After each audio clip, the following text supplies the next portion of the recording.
राधे राधे। मेरा नाम है एच डी मोहित और स्वागत है आपका इस YouTube चैनल में। और आज हम लेकर के आए हैं एक नई वीडियो, नया आख्यान। तो आज मैं आपको श्री राधा रानी की कृपा की कहानी बताने वाला हूं कि कैसे श्री राधा रानी ने अपने भक्त को दर्शन दिए और कैसे श्री राधा रानी उन पर प्रसन्न हुई।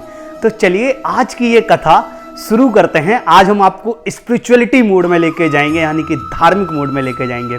तो चलिए चलते हैं इस कथा में। है कि ये बात रही होगी लगभग आज के 70-80 साल पहले की। आप बरसाना हम सब जानते हैं, जहां श्री जी का मंदिर है, किशोरी जी का मंदिर है। और मुझे भी वहां पर एक बार जाने का अवसर मिला था, मैं वहां होकर आया हूं। और आप सभी लोग भी श्री जी के मंदिर जाते रहते होंगे। तो बरसाना में एक सेठ जी थे, एक कपड़ा व्यापारी थे, उनका नाम था जमुना दास। तो सेठ जमुना दास कपड़ा व्यापारी थे, बहुत भरा पूरा परिवार था, अच्छा खासा पैसा था। सेठ जमुना दास की पत्नी का निधन हो चुका था और मैं आपको बताऊं कि इनके 3 बेटे थे। ये हमेशा से बेटी चाहते थे। तो जब सेठ जमुना दास यंग थे, काफी बताएं तो जवान रहे होंगे, तो सेठ जमुना दास के जब पहले संतान हुई, पहला बेटा हुआ, तो उन्होंने सोचा शायद दूसरी बेटी हो जाएगी। फिर दूसरा बेटा हुआ तो उन्होंने सोचा शायद तीसरे में बेटी हो जाएगी। और ऐसे करते हुए उनके 3 बेटे हो गए, उनकी एक भी बेटी नहीं हुई। उन्हें बड़ा कष्ट होता। हम लड़कों को, हम पुरुषों को कन्याओं से, बिटियों से बड़ा प्रेम रहता है कि एक छोटी सी लाडली हो। ऐसा ही सेठ जमुना दास चाहते थे कि एक लाडली होती उनके घर में भी, वो उसके साथ खेलते। उनके बच्चों को, जो उनके लड़के हैं, उनको राखी बांधने वाली कोई होती, एक बहन होती उनके। बड़ा दुखी रहते। एक बार उनके दुकान के बाहर से एक साधु महात्मा निकल के जा रहे थे। तो साधु महात्मा जैसे ही निकल के जा रहे थे, उन्होंने सेठ जमुना दास को देखा। अब जब उन्होंने सेठ जमुना दास को देखा तो वो समझ गए कि सेठ जमुना दास परेशान है। वो आकर के सेठ जमुना दास की दुकान में बैठ गए और बोले, क्या बात है सेठ जी, आप बड़े परेशान रहते हैं, कोई दुख का कारण क्या है? तो अब सेठ जमुना दास बोले कि महाराज क्या बताएं, ऐसा तो कोई विशेष दुख है नहीं। 3 लड़के हैं, 3 बहुएं हैं, नाती हैं और खूब पैसा है, अपार धन है। किंतु बस एक ही कष्ट है कि मेरी कोई बेटी नहीं है। मैं बेटी चाहता था कि काश मेरी भी कोई बेटी होती, किंतु ईश्वर ने मुझे बेटी नहीं दी। बस यही चीज़ मुझे थोड़ा परेशान करती रहती है। तो वो संत बोले, वाह रे प्राणी, जब घर में ही सब कुछ है तो क्यों बाहर खोज रहे हो? तो अब जमुना दास बोले कि संत जी, बाबा जी, हमें समझ में नहीं आया आप क्या कहना चाह रहे हैं। तो बोले, अरे मूर्ख, तू बरसाना में रहता है, किशोरी जी के गांव में रहता है, किशोरी जी को ही अपनी बेटी क्यों ना बना लो, किशोरी जी को बेटी मान लो। किशोरी जी ने अगर तुम्हें पिता मान लिया तो आजीवन ये रिश्ता रहेगा।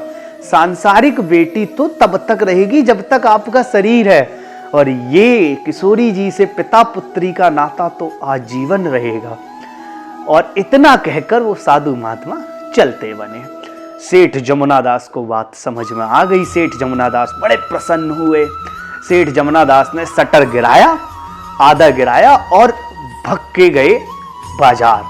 बाजार से उन्होंने प्रियाजू की एक अच्छा सा चित्र प्रियाजू का लिया, एक फोटो ली जिसमें बहुत ही शानदार अच्छी लग रही थी प्रियाजू, बहुत बड़ी सी ली। और वो दौड़ते हुए, सेठ जी की उम्र थी लगभग रही होगी 65 साल के करीब, दौड़ते हुए वो जो पहाड़ी, आप कभी लाडली जी के मंदिर गए हों तो आपने पहाड़ी देखी होगी कि पहाड़ी पर मंदिर बना हुआ है, वो सीढ़ियाँ चढ़ते हुए, काफ़ी सीढ़ियाँ हैं, तो वो सीढ़ियाँ चढ़ते हुए भागते हुए मंदिर पहुँचे। अब वहाँ जो पंडित जी थे, जो पुजारी महोदय थे, उनको उन्होंने वो फोटो दी, उस पर फूल रखे और कुछ रुपए रखे और बोले कि जाओ लाडली जी से जरा इनको प्रिया जी से छुआ लाना, इनसे टच करा लाना और इनका आशीर्वाद ले आना।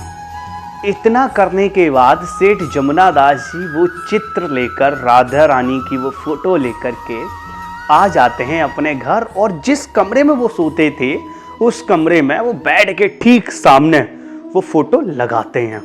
और सुबह शाम राधे राधे, सोने जाते तो राधे राधे, सुबह उठते तो राधे राधे, दिन में भी राधे राधे। बड़े प्रसन्न रहने लगे, मन खुश रहने लगा। सेठ जी के पास धन धान्य की संपत्ति कमी तो थी ही नहीं। एक दिन एक व्यक्ति ने पूछ लिया, क्या बात है सेठ जी, आप बड़ा आजकल प्रसन्न रहते हैं? तो सेठ जी कहते, अरे मुझे क्या दुख, मेरी बेटी तो प्रिया जू हैं, वही सारा कुछ संभालती हैं, मुझे किस बात का कष्ट है। सेठ जी बड़े प्रसन्न रहते। समय बीतता गया, महीने साल बीतते चले गए। कुछ 1 साल हो गए होंगे, 5-6 साल। एक दिन क्या होता है कि सेठ जी दुकान पर बैठे हुए थे तो एक मनिहारन आती है। उसका नाम था गंगा मनिहारन। गंगा मनिहारन क्या होती है मैं आपको बताऊं, जो चूड़ी पहनाने आती है उसको मनिहारन बोला जाता है। तो सेठ जी बोले गंगा मनिहारन से, ओ मनिहारन, जाके मेरे घर भी मेरे बहुओं को चूड़ी पहना देना और आकर के पैसे ले जाना। तो गंगा मनिहारन बोली, ठीक है सेठ जी। गंगा मनिहारन सेठ जी के घर पहुंची, दरवाजा खटखटाया, बड़ी बहू ने किवाड़ खोला, बोला कि चूड़ी पहनाने आई हो। तो बड़ी बहू एकदम प्रसन्न हो गई, मनिहारन चाची आई हैं चूड़ी पहनाने। तो मनिहारन चाची ने बड़ी को चूड़ी पहनाई। बड़ी से बोली, अब जाके दूसरी को भेज देना। दूसरी आई, उसको चूड़ी पहनाई। मनिहारन ने दूसरी से फिर बोला, अब जाके तीसरी को भेज देना।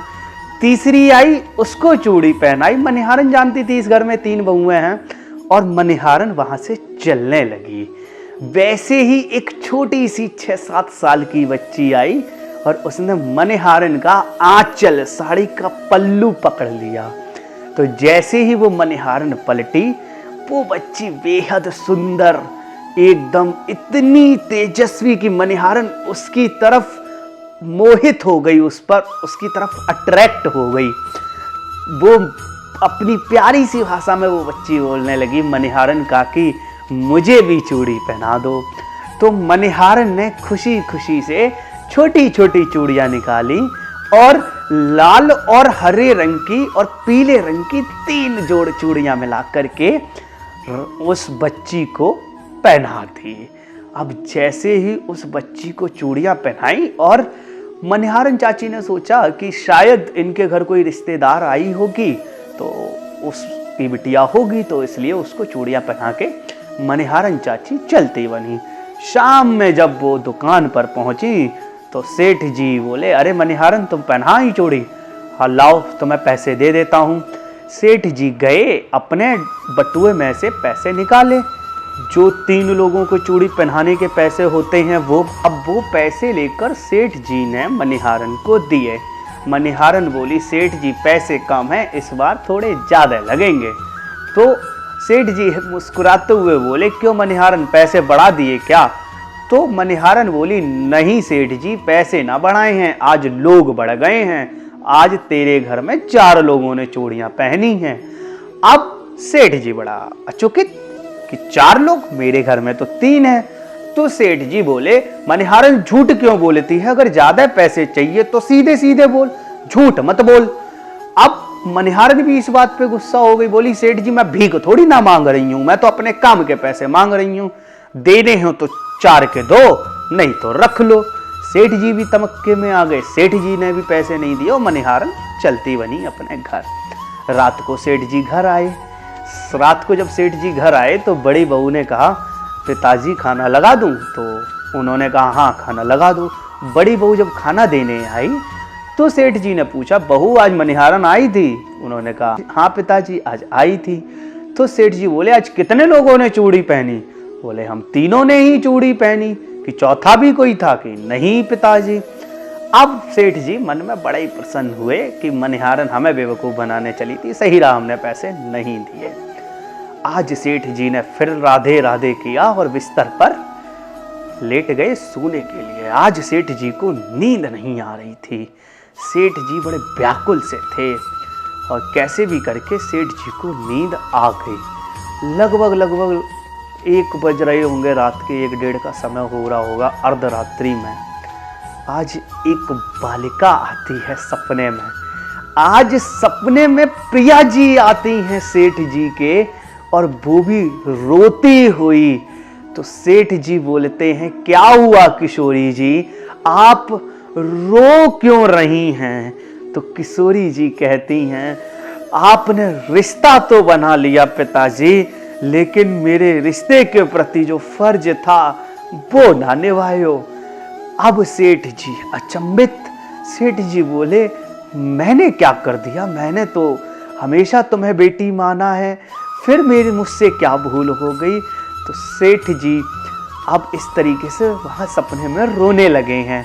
तो राधा रानी यानी हमारी प्रिया जी कहती हैं, पिताश्री आज मणिहारन चूड़ी पहनाने आई थी, मैंने 4 चूड़ी क्या पहन ली, आपने तो उसको मूल भी नहीं दिया। बताइए, मेरे पिता इतने गरीब हो गए कि मेरी चूड़ी पहनाई भी ना दे सके। अब सेठ जी तो अचंभित रह गए कि मणिहारन ने तो कहा था 4 लोग चूड़ी पहन के वो गए हैं। सेठ जी रोने लगे, सेठ जी बिलखने लगे। सेठ जी बोले, प्रियाजू मुझे नहीं पता था, मेरे दिमाग से ये बात निकल गई, मैं भूल गया, मुझे क्षमा कर दो। तो प्रिया जी ताना देते हुए बोली, 3 बहुओं को याद रखा, लेकिन अपनी लाडली को 4 चूड़ी खातिर भूल गए। सेठ जी बहुत रोने लगे ये सुन के। सेठ जी की आंख खुल गई, उठ बैठे। सेठ जी ने अपनी सारी संपत्ति, जितना पैसा था उनके पास उस समय, जितनी असरफियां मोहरें जो भी था, सब एक पोटली में बांधी और रोते हुए सेठ जमुना दास चल पड़े गंगा मणिहारन की तरफ, घर की तरफ। गंगा मणिहारन के घर के दरवाजे पर पहुंचकर किवाड़ खटखटाए। गंगा मणिहारन भी सो रही थी। गंगा मणिहारन जग के आई। सेठ जी उसके पैरों में गिर पड़े और रोने लगे, फूट फूट कर रोने लगे। मणिहारन बोली, सेठ जी क्या हो गया, क्या समस्या हो गई? आज क्यों आप इतनी रात आए, क्यों रो रहे हैं? तो सेठ जमुना दास बोले, मणिहारन मुझे क्षमा कर दो, धन्य हो तुम, धन्य है भक्ति त्यारी, वारी मणिहारन धन्य है भक्ति त्यारी, तुझसे चूड़ी पहन गई लाडली जी हमारी, तेरे कर से चूड़ी पहन गई लाडली जी हमारी। फूट फूट कर रोने लगे और बोले, तू जिस बिटिया को चूड़ी पहनाकर आई थी वो कोई और नहीं, प्रिया जी थी, लाडली जी थी, राधा रानी किशोरी जी थी। मैंने तो बेटी माना है, आज तक उनके दर्शन ना कर पाए, लेकिन तूने तो, तेरे हाथों से तो वो चूड़ी पहन गई। सेठ जी रोने लगे, फूट फूट कर रो रहे हैं सेठ जी। गंगा मणिहारन सेठ जी को देख रही और संपत्ति को देख रही कि मोल लें या ना लें। गंगा मणिहारन ने आंख बंद कर सोचा, उस खुशी की अनुभूति की, बोली, वाह रे मन, अब इस संपत्ति का क्या काम, जब तीनों लोकों की सरकार ने तुमको दर्शन दे दिए, तीनों लोकों की सरकार अपना हाथ तुम्हारे हाथ दे गई। और वहां मणिहारन ने मूल लेने से मना कर दिया।